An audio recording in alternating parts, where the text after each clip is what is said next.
Chapter number 14 જૈવિક અણુઓ, એની અંદર આપણે ચર્ચા કરવાની એના વિશેના એમસીક્યુ વિશે જોવાનું છે આપણે. તો સૌથી પહેલી વસ્તુ યાદ આવી રાખવાની છે એની અંદર કે આની અંદર કેટલાક ટોપિકો ઉડી ગયા હતા. એનો પહેલો એમસીક્યુ છે કયો વિટામિન પ્રાપ્ત યકૃતમાં નથી. કદાચ બાયોલોજી તો બાયોલોજીના સ્ટુડન્ટ આ શીખેલા હશે કે વિટામિન B1 છે એ પ્રાપ્તિ સ્ત્રોત યકૃત નથી.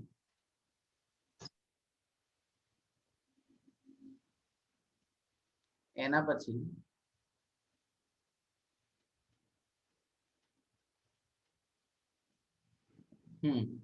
ચલો હવે એની અંદર તમને એવું કહ્યું નીચેમાંથી કયા સંયોજનો બધા જ મોનોસેકેરાઇડ એકમ C1O C4 માં હોય. બધા જ મોનોસેકેરાઇડ એકમ C1O C4 માં હોય.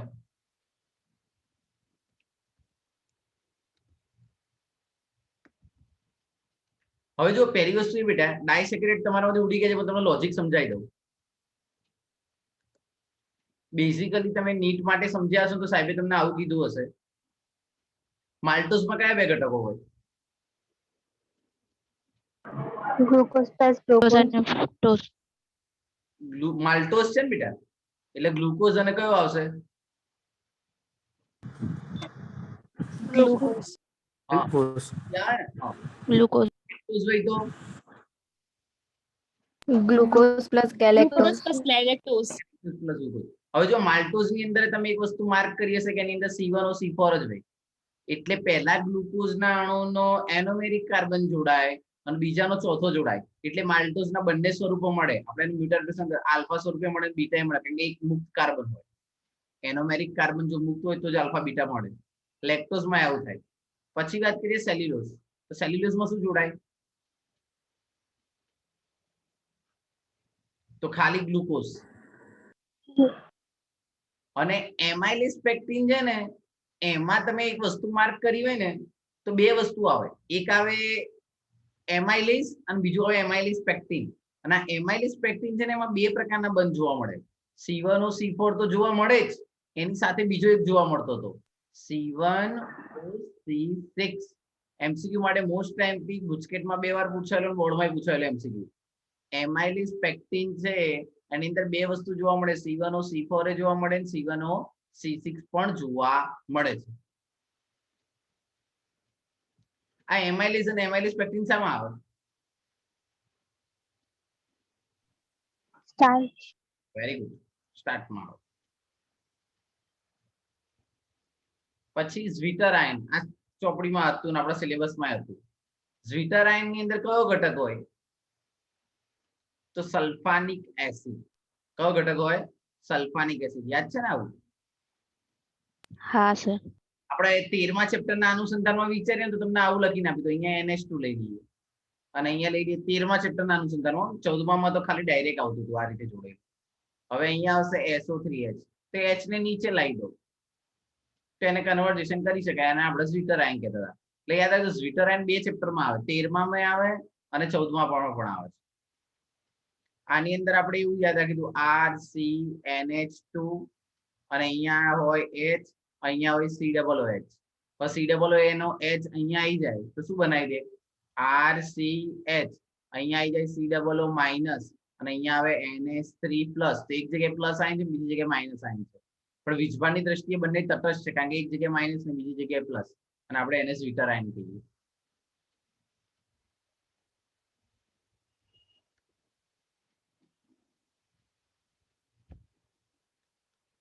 ઉત્સેચક સહાયકારક, આ એ તમારા સિલેબસમાં નથી પણ યાદ રાખજો Cr+3 છે એ આયનનો ઉપયોગ ના થાય. વિટામિન B1, વિટામિન નો ટોપિક એ ઉડી ગયો પણ આ રાસાયણિક નામ ખાસ તૈયાર કરજો. કોમ્પિટિટિવ એક્ઝામ અને ગુજકેટમાં તો આવતી આવત નહીં આવે ખબર નહીં, પણ કોમ્પિટિટિવ એક્ઝામ માટે મોસ્ટ ટાઈમ છે. બધાના રાસાયણિક નામ. વિટામિન B1 છે ને એનું કયું છે? થાઇમિન. કદાચ તમે સાંભળ્યું છે સાયનોકોબાલેમાઇનમાં કયો હોય? સાયનોકોબાલેમાઇન ત્યાં વિટામિન B12 આવે. ત્યાર પછી દ્વિતીયક એમિનો એસિડ. જો દ્વિતીયક એમિનો એસિડ આમ તો ઘણા બધા એમિનો એસિડ છે, તટસ્થ આવે, એસિડિક આવે, બેઝિક આવે, પણ દ્વિતીયક એમિનો એસિડ એક જ છે, પ્રોલિન. દ્વિતીયક એમિનો એસિડ એક જ જોવા મળે, પ્રોલિન. બાકી બધા પ્રાથમિક એમિનો એસિડ છે. તો પરીક્ષામાં એ પૂછાય તો યાદ રાખો નીચેમાંથી કયો દ્વિતીયક એમિનો એસિડ છે, તો બધા પ્રાથમિક, ખાલી એક જ પ્રોલિન છે એ દ્વિતીયક amino acid.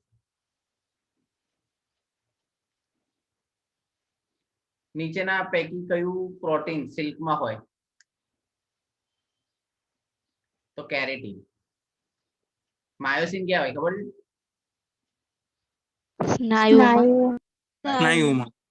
Very good, very good. Purine base, કયો પ્યુરિન બેઝ છે? તો ગ્વાનિન ને શાના તરીકે લેવામાં આવે? તો પ્યુરિન બેઝ તરીકે લેવામાં આવે. બાયોલોજીના સ્ટુડન્ટ છે બધાને આઈડિયા હશે જ, પણ મેથ્સ વાળા બેટા યાદ રાખવાનું.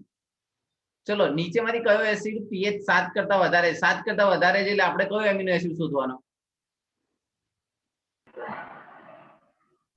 બેઝ. હવે બેઝિક એક જ છે, લાઇસિન. અને યાદ રાખજો, બેઝિક, એસિડિક અને તટસ્થનું વર્ગીકરણ તૈયાર કરવું જરૂરી છે. તમારે યાદ એવું રાખવાનું, બેઝિક અને એસિડિક તૈયાર કરશો ને એટલે તટસ્થ ઓટોમેટિક યાદ રહી જાય, કારણ કે બેઝિક એસિડિક ના હોય, એના સિવાયના બધા તટસ્થ. કારણ કે બેઝિક એસિડિક નું લિસ્ટ બહુ ઓછું છે.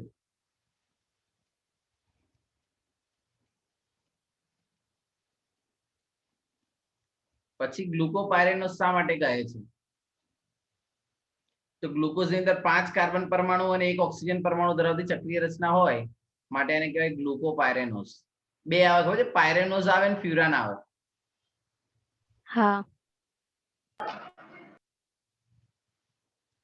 સ્નાયુમાં રહેલો, હમણાં જ બોલ્યા હતા, સ્નાયુમાં રહેલો કયો પ્રોટીન પાણીમાં અદ્રાવ્ય હોય? તો માયોસિન.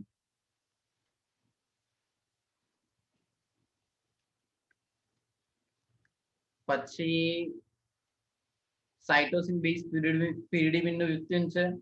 પછી ડીએનએ માં બીટા ડી આવે કે બીટા 2D ઓક્સિરિબો આવે?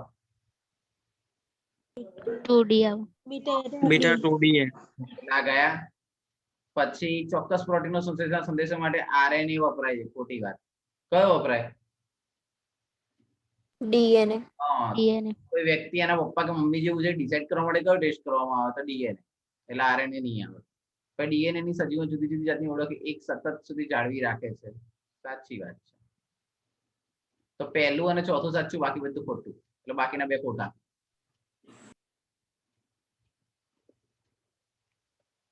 ખાંડ એ, જો બેટા, જેની અંદર એનોમેરિક કાર્બન એ રિડક્શન કરતા તરીકે ના વર્તે. યાદ રાખજો, જેમાં એનોમેરિક કાર્બન ના હોય તે રિડક્શન કરતા તરીકે ના વર્તે, તે મ્યુટા રોટેશન પણ દર્શાવે નહીં. અને એનોમેરિક કાર્બન ક્યારે ના હોય? કે જ્યારે બંને જોડાઈ ગયા હોય. ચલો, સુક્રોઝ ની અંદર કોણ જોડાય? તો GF, ગ્લુકોઝ પ્લસ ફ્રુક્ટોઝ. હવે ગ્લુકોઝ નો કયો કાર્બન જોડાય? તો પહેલો. કયો કાર્બન જોડાય? તો બીજો. હવે મને એમ કહો, ગ્લુકોઝમાં એનોમેરિક કાર્બન કયા નંબર પર હોય? ત્રીજા. એનોમેરિક કાર્બન તમે કોને કહો? એ કહો તો મને પહેલા.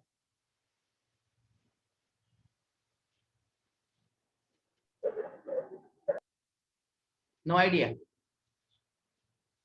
એનોમેરિક કાર્બન કોને કહેવાય? જ્યાં કાર્બોનિલ સમૂહ ધરાવતો કાર્બન જોડાયેલો હોય ને એને એનોમેરિક કાર્બન કહેવાય. અને યાદ રાખો, ગ્લુકોઝમાં પહેલો જ કાર્બન એનોમેરિક કાર્બન હોય. આઈડિયા આવ્યો કે નહીં?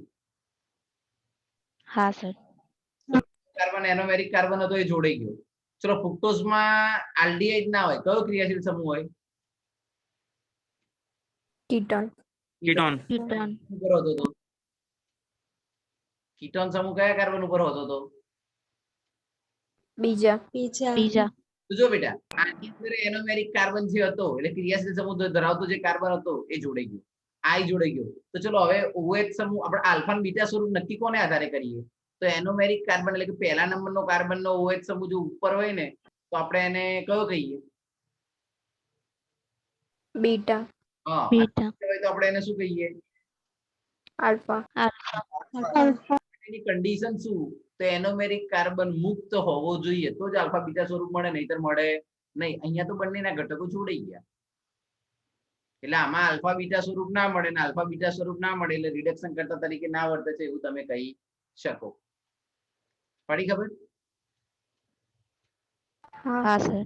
હંમેશા યાદ રાખવાનું એનોમેરિક કાર્બન જો જોડાઈ જાય તો એ આલ્ફા બીટા સ્વરૂપ ના આપે. હવે પ્રશ્ન થાય છે બાકીના બધા કેવી રીતે આપે છે? તો તમે એક વસ્તુ જોજો, ગ્લુકોઝ જોડાઈને જો માલ્ટોઝ બનતું હોય ને તો એની અંદર કેવો ઘટક હોય? તો C1O C4 જોડાયો હોય. તો આ રહેલા કાર્બન નો C1 ફ્રી છે એટલે આલ્ફા બીટા સ્વરૂપ આપે. પછી પેલા ગેલેક્ટોઝ જોડાય તો એની અંદર એવું હોય C1O C4 જ હોય. તો પહેલો જોડાઈ જાય પણ બીજાની અંદર તો મુક્ત હોય ને એ આલ્ફા બીટા સ્વરૂપ આપે. એટલે સુક્રોઝ એ નોન રિડ્યુસિંગ શર્કરા છે, એટલે કે રિડક્શન કરતા નથી, મ્યુટારોટેશન દર્શાવતું નથી. આ ખાસ યાદ રાખવાનું. ચલો એના પછી જૈવિક અણુઓમાં લાંબી શૃંખલા બે સંખ્યા તથા મોનોહાઇડ્રિક આલ્કોહોલની તથા લાંબી શૃંખલા તથા ચરબી એસિડનો ક્ષાર. આ યાદ રાખવાની બાબત છે. કાર્બોનાવેક્સ આપણી ચોપડીમાં ક્યાંય આપ્યું નથી.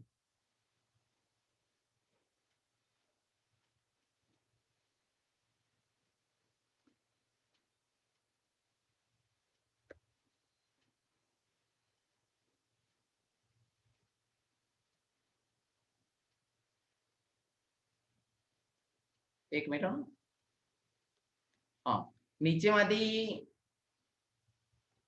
નીચેમાંથી કયા ઉત્સેચકને કારણે પ્રોટીનનું એમિનો એસિડમાં રૂપાંતર થાય? તો કયો આવે? પેપ્સિન. કયો આવશે? પેપ્સિન. ચલો પ્રોટીન નાનો એકમ કયો આવે? મોનોસેકેરાઇડ એનો કયો? તો એમિનો એસિડ. ની અંદર બે એમિનો એસિડ જોડો તો તમને શું મળે? બે એમિનો એસિડ તમને શું મળે? તો ડાઈપેપ્ટાઇડ. 3 ટ્રાઇપેપ્ટાઇડ. 100 કરતા વધારે અણુ જોડાય ને તેને કહેવાય પોલીપેપ્ટાઇડ. જો એનું આણ્વીય દળ 10,000 કરતા વધારે હોય તેને પ્રોટીન કહેવાય.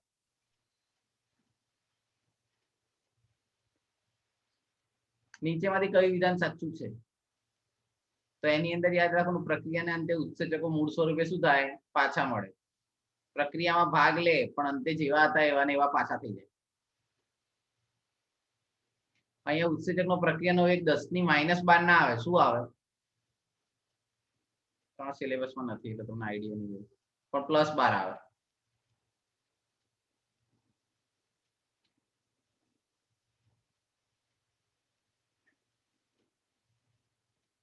હવે એના પછી વિચારીએ. ચલો હવે વિચારીએ તો તમને એવું આપ્યું છે, નીચેમાંથી કયું વિધાન ખોટું છે? RNA માં AGCU હોય, DNA માં A અને T વચ્ચે હાઇડ્રોજન બંધ જોડાયેલા હોય, AC પ્યુરિન બેઝ છે, T અને U pyridine બેઝ છે.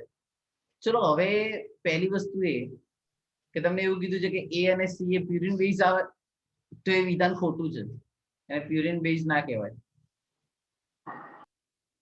અને બીજી એક વસ્તુ ખાસ યાદ રાખવાની બાબત, DNA અને RNA માં ડિફરન્સ શું હોય? આની બાબતમાં અહીંયા AGCU હોય તો DNA માં શું હોય? થાઇમિન. યુની જગ્યાએ થાઇમિન હોય. યુની જગ્યાએ થાઇમિન. Okay, good.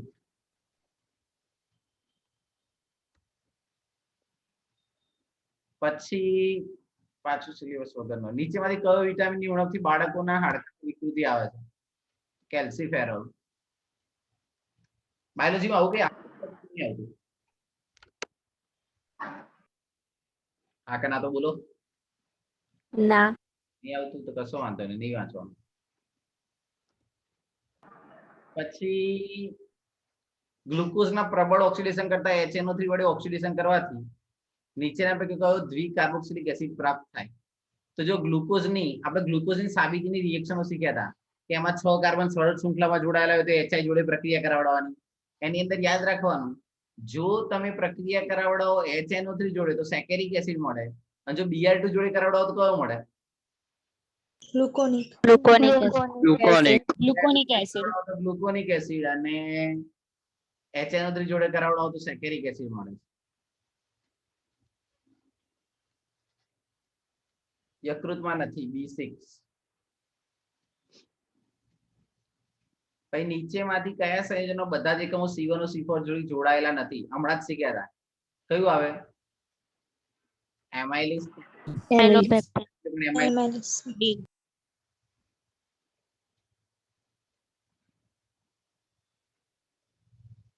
રેખીય બંધારણ માટે હમણાં હું કયો શબ્દ બોલ્યો તો નથી કીધું છે, બાકી રેખીય બંધારણ માટે બાકી બધા નથી ની અંદર આવશે.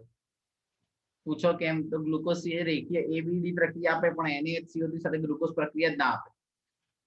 NaHSO3 સાથે પ્રક્રિયા આપતું નથી. નથી.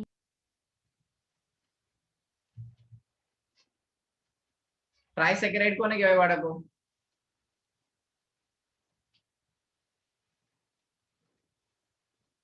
તો રેફિનોસ છે એને ટ્રાયસેકેરાઇડ કહેવાય. ચલો ટેટ્રાસેકેરાઇડ કોને કહેવાય આમાંથી?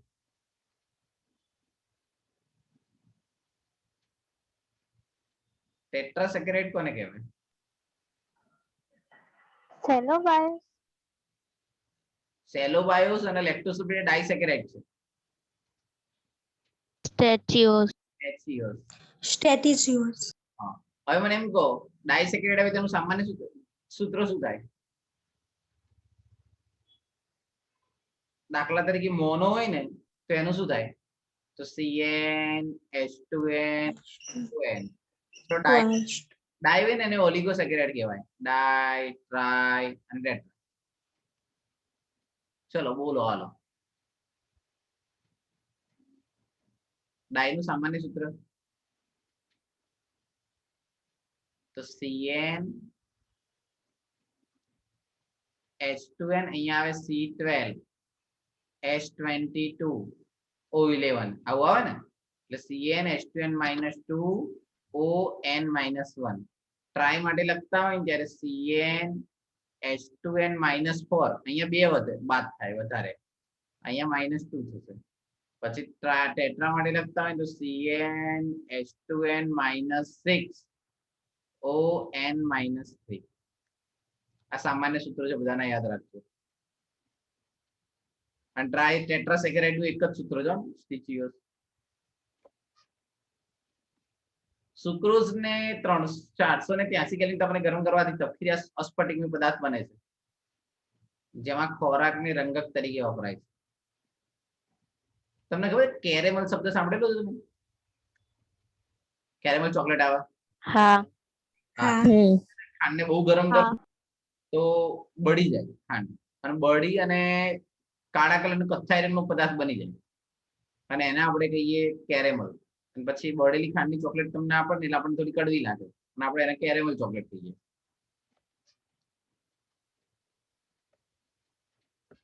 પછી પ્રોટીનના તૃતીયક બંધારણમાં પોલીપેપ્ટાઇડ શૃંખલા કયા બંધથી જોડાયેલી હોય? બધા જ આવી જાય. તૃતીયક બંધારણ એવા બધા પ્રકારના બંધ જોવા મળે. અને આના માટે બેટા છે ને એક કામ કરજો, એમ લખીને જીએસસીબી કેમિસ્ટ્રી સેમિસ્ટર 4 નું ચેપ્ટર નંબર 7 એ જૈવિક અણુઓ છે અને ડાઉનલોડ કરજો. આપણી એનસીઆરટી કરતા એની અંદર બહુ સરસ અને સુંદર આપ્યું છે, એકવાર વાંચી લેજો. નીટ માટે, નોટ ફોર બોર્ડ. પછી ચરબીના જળ વિભાજનથી શું મળે? તો કાર્બોક્સિલિક એસિડ અને આલ્કોહોલ. પણ કયો ઉત્સેચક જોઈએ? તો લાઇપેઝ. ઇન્વર્ટેજ શાના માટે જોઈએ? અથવાણ ક્રિયામાં. એસ્કોબિક એસિડ કયા જૈવિક અણુ છે? તો વિટામિન. યાદ રાખવાનું આ. ભાઈ બાયોપોલિમર નથી. બાયોપોલિમર કોને કહેવાય બેટા ખબર છે? આને બાયોડિગ્રેડેબલ પોલિમર પણ કહેવાય. એકચ્યુઅલી 15મા ચેપ્ટરનો સવાલ છે, પણ તમને કહી દઉં. બાયોપોલિમર એટલે એનું સરળતાથી વિઘટન થઈ જાય. ઉત્સેચકો, જળ વિભાજન કે ઓક્સિડેશન દ્વારા જેનું વિઘટન શક્ય હોય ને એને કહેવાય બાયોપોલિમર અથવા બાયોડિગ્રેડેબલ પોલિમર. અને જેનું ના થાય એને નોન બાયોડિગ્રેડેબલ કહેવાય. ચલો પ્રોટીન જૈવિક છે, થઈ જાય. ન્યુક્લિક એસિડ જૈવિક છે, થઈ જાય. પોલિસેકેરાઇડ જૈવિક છે, થઈ જાય. બ્યુટાઇલ રબરને આપણે જૈવિક કહી શકીએ?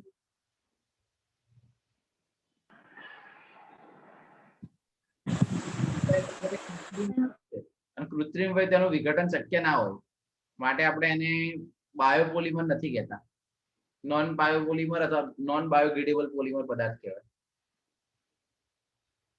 પછી કયા વિકલ્પ અન્ય કરતા જુદો પડે છે?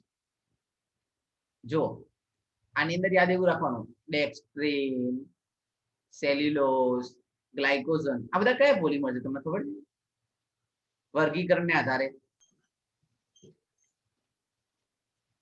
આ બેની તો ખબર નહીં, પણ આની તો ખબર હશે ને. સેલ્યુલોઝ નો સમાવેશ શામાં થાય? Polysaccharide. યસ, પોલીસેકેરાઇડ. બાળકો પોલીસેકેરાઇડ હોય તો આ 3 પોલીસેકેરાઇડ છે. આ ભાઈ કેવા છે? Tetrasaccharide. હા, Tetrasaccharide. હા, એટલે આ અન્ય કરતા શું થાય છે? તો અલગ પડે છે.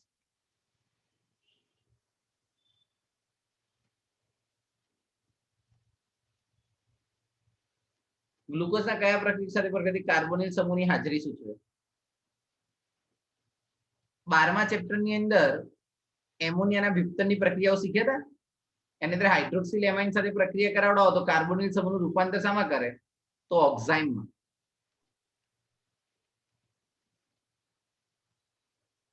અને CHO સાથે જ પ્રક્રિયા કરે. અને ગ્લુકોઝના કાર્બોનિલ સમૂહ એટલે કયો સમૂહ? તો CHO સમૂહ.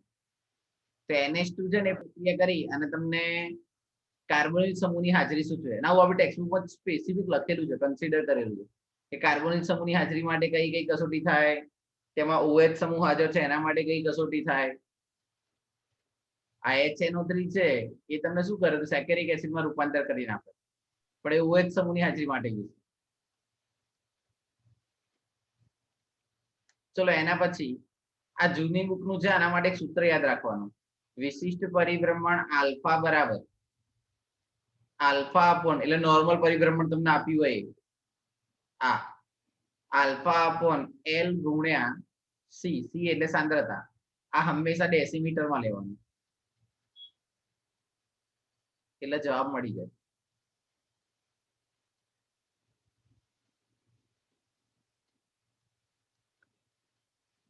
પ્રોટીનનું કયું બંધારણ આલ્ફા સર્પિલાક આપશે? તો દ્વિતીયક. પ્રોટીનના 3 બંધારણ આપે એ તમારા સિલેબસમાં ઉડી ગયું છે. 1 ડિગ્રી 2 ડિગ્રી 3, એટલે કે પ્રાથમિક, દ્વિતીયક અને તૃતીયક, અને ચતુર્થ આવે. વિટામિન H ની ઉણપથી કયો રોગ થાય? તો ચર્મ રોગ. 2 ન્યુક્લિયોટાઇડ એકબીજા સાથે કઈ શૃંખલાથી જોડાય? ન્યુક્લિક એસિડ નો સવાલ આવ્યો બાયોલોજીનો. 2 ન્યુક્લિયોટાઇડ એકબીજા સાથે જોડાય ત્યારે કયો હોય? તો ફોસ્ફોડાયએસ્ટર હોય. કયો ઘટક હોય? ફોસ્ફોડાયએસ્ટર. અને નોર્મલી તમને ખબર હશે ન્યુક્લિયોટાઇડ અને ન્યુક્લિયોસાઇડમાં ડિફરન્સ શું?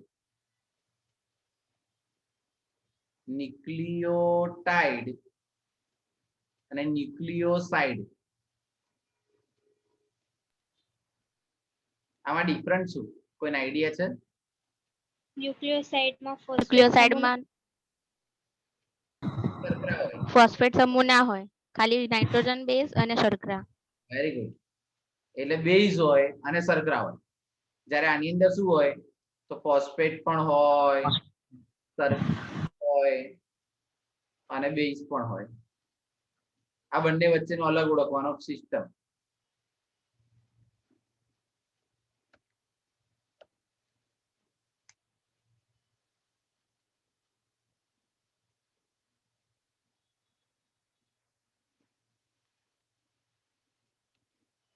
એના પછી કયું મ્યુટા રોટેશન દર્શાવતું નથી? હમણાં જ મેં કીધું હતું. કોણ ના દર્શાવે? Sucrose. જો લેક્ટોઝ ની અંદર ગ્લાયકોસિલિસ C1O4 હોય, માલ્ટોઝ માં C1O4 હોય, બરાબર. ખાલી છે ને સુક્રોઝ છે ને એમાં કઈ હોય? સુક્રોઝ માં કઈ ગ્લાયકોસિલિક સાંકળ હોય? તો C1O2. પછી જો હવે તમને આ તો છે ને મેથ્સ ની લોજિકલ રીઝન થઈ ગયું. ABC ને વધુમાં વધુ કેટલી રીતે લખી શકાય? તો 6 રીતે. અહીંયા લખી દઈએ CBA, પછી લખી નાખીએ BCA, પછી લખી નાખીએ ACB, પછી લખી નાખીએ BAC, પછી લખી નાખીએ CAB. 2 2 4 અને 2 6. આનાથી વધારે નહીં લખાય, ચેક કરો જ કરી લો. એટલે 6 રીતે કરી શકાય.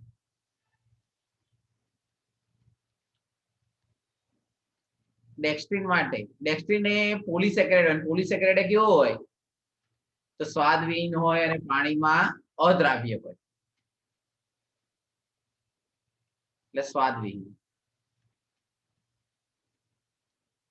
નીચેમાંથી કયો એમિનો એસિડ એસિડિક છે ને આવશ્યક છે?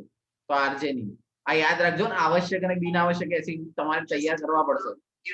અને બીજી એક વસ્તુ એવી છે કે એની અંદર વિચારવાની વસ્તુ કંઈક આવી થાય કે આવશ્યક કોને કહેવાય? તો જે શરીરમાંથી ના મળે, બહારથી મળે એ આવશ્યક. અને બિનઆવશ્યક કોને કહેવાય? તો જે શરીરમાંથી ઉત્પન્ન થાય એને બિનઆવશ્યક કહેવાય. કેલ્સીફોરલ નીચેમાંથી કયું છે? તો ચામડીની અંદરથી મદદથી સંશ્લેષણ, સૂર્યપ્રકાશની મદદથી સંશ્લેષણ કરે. કયો દ્વિતીયક બેઝ આરએનએ દ્વારા હાજર હોય? તો ગ્વાનિન.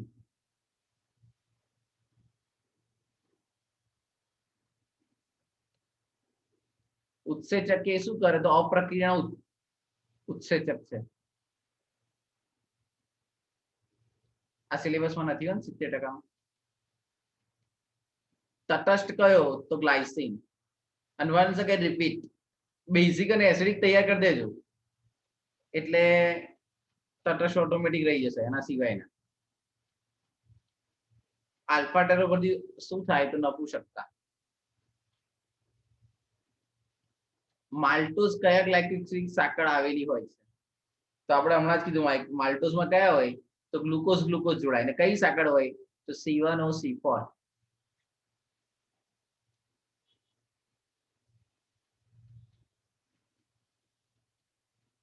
ત્યાર પછી વિનાશી રક્ત અલ્પતા વિટામિન થી થાય તો સાયનોકોબાલેમાઇન.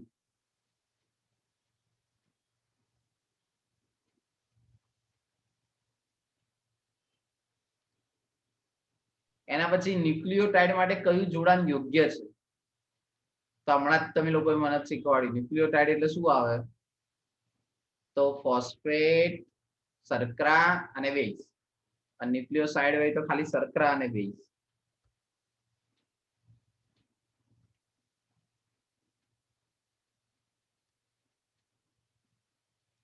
વિટામિન ખાલી જગ્યાના સંગ્રહથી શરીરમાં થઈ શકે નહીં. કયા વિટામિનનો સંગ્રહ ના થઈ શકે? કોરોનામાં બહુ સાંભળ્યું આપણે. Vitamin C. એનો સંગ્રહ શક્ય નથી. સતત ને સતત ખાતું રહેવું જોઈએ ખાટી વસ્તુ.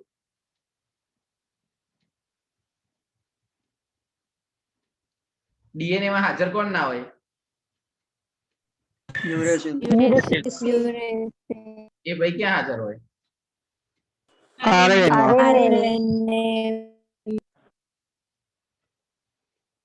પછી નીચેમાંથી કયું પ્રોટીન ગોલીય પ્રોટીન છે? તો ગોલીય પ્રોટીન ની અંદર બે આવશે, એક ઇન્સ્યુલિન અને બીજું આલ્બ્યુમિન. અને રેસામાં પૂછ્યા હોય તો કેરેટીન અને myosin. Keratin and myosin. Thyroxine કયા એમિનો એસિડ નો વિઘટન છે? તો ટાયરોસિન. આ સિલેબસમાં છે. પછી અહીં આપણા ચેપ્ટર નંબર 14 ના બધા જ એમસીક્યુ સમાપ્ત થાય છે.